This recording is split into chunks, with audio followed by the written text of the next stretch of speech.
follow-up and lead conversion, you will see your conversion rates improve. I can't tell you through the years how many agents I've met that focus on speed lead. Yeah, we're the fastest. We get the leads out within minutes. We call back within 30 seconds. We're the fastest. We're the fastest. Okay? Well, what are your agents saying when they get them on the line? Well, it doesn't matter. We're the first one, and every single data point says if you're the first, you're going to convert. No. That is lead follow-up. The frequency and the method in which you do that.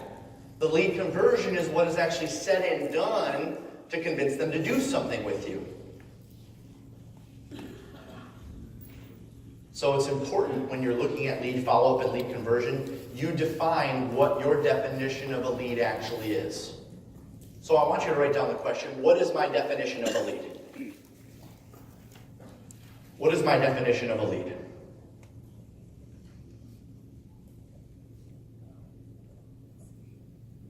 There's prospects, there's leads, there's appointments. Somehow, this fourth one has been created called nurtures. So we take our leads, we get this box of dirt, we bury them, we water them, and they grow. Nurture.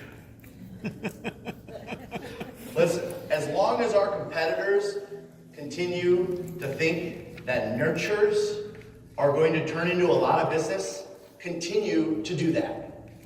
Because I'm okay with that. But if you're working with us and you're involved in what we're teaching, you have to define what is your definition of a lead and what is your follow-up plan to stay on top of that lead. Well, wait a minute. Why can't I do both? You can't do both because the bad leads always cloud the good leads. And when you have too many leads, the good leads get lost in the scuffle. I'll give you an example. How often do you do your lead follow-up? You call someone back at what you thought was a reasonable time, but maybe it's an hour late, maybe it's a day late, maybe it's 2 days late, and they've already signed with somebody. Has that happened to you ever? Say yes. Yes. That's happened to all of us. In most cases, it's because we're hanging on to too many leads and nurtures and opportunities. Instead, I only want to hang on to the ones that are going to do something now, or in 7 days, or in 14 days, or in 30 days.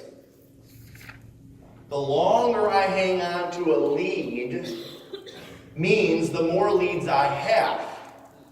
And the longer that timeline is that I'm okay with hanging on to those leads, the less business I do. Did you guys hear that? If I make a decision that the definition of a lead is somebody who's going to transact business in the next 30 days, then I am only focusing on that group. Could be 20 people, could be 30 people, could be 40 people. And I'm calling, and I'm texting, and I'm emailing, and I'm staying in front of them.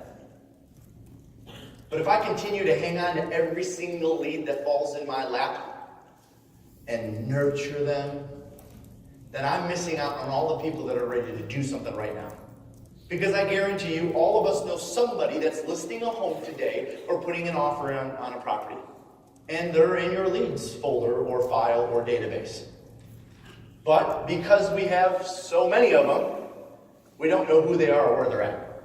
So instead, I make the mental decision that I'm only keeping in front of me the hottest leads, the people that are going to do something right now. And for me, my rule was always, I had two folders. I had a 0 to 7 folder, and I had another folder that said 7 to 30. And for those of you that have been around me for a while, I carried those things everywhere. They were torn, they were tattered. Pretty much every 6-8 weeks I had to replace them. I didn't have a CRM. 0 to 7 was anyone that was going to do business in the next 7 days. 7 to 30 was anyone that's going to do business in 7 days to no more than 30. If I had someone in the 0 to 7 folder, I would probably reach out to them 2, 3, 4 times a day. Because I knew they were going to do something with someone at some point. 7 to 30 was a week out, 2 weeks out, 3 weeks out. I'd probably reach out to them every 2, 3, 4 days. A little bit less urgency. But because I kept my definition short, it increased my focus and my awareness on the ones that wanted to do something now. Versus spreading it out to water all these other seeds that are going to, by the way, those people are going to buy or sell at some point. But the time you're going to spend with that group versus the time I'm going to spend on the people that are going to do something in the next week or two, you're going to miss out on the now business. So we follow a simple formula. We call it the 3 by 3 by 3 formula when it comes to lead follow-up. Very simple. There's no science behind this. It works for us. So I guess I can say it's proven for us. 3 by 3 by 3. On a sheet of paper, I want you to write the number 3, and next to that, put a dash. And I want you to write down 3 phone calls. Below that, I want you to write a 3, and put below that texts and emails. They're getting ready for us. That's the band. By the way, who was at the Soaring Eagle again? You guys remember the Freak Show band? Yeah. Yep, we brought them back. So this is like, well, you guys will see tonight. I won't spoil the fun. They're really good. The second 3 is texts and emails. Texts and emails. Just write it down. I'll explain where I'm going with this. So we have 3 phone calls, 3 texts and emails.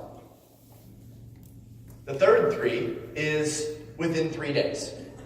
3-days. And what's my number 1 goal while I'm following this formula? To determine their motivation. Bless you. To determine their motivation. So then I can determine my follow-up plan.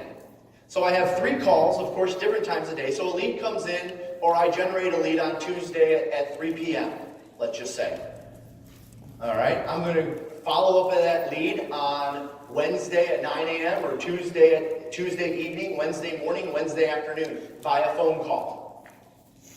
I'm going to do a combination of texts and emails to that lead at different times of the day as well, but no more than 3 within 3 days.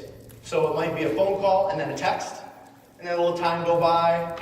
Next morning I send an email, a little time goes by, I follow up with a phone call at lunchtime, a little time goes by, I send another text. I do this within a 3-day span.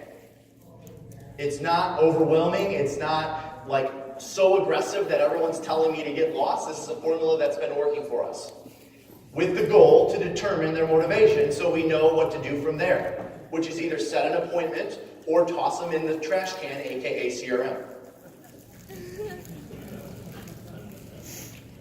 Next I wrote down number 10.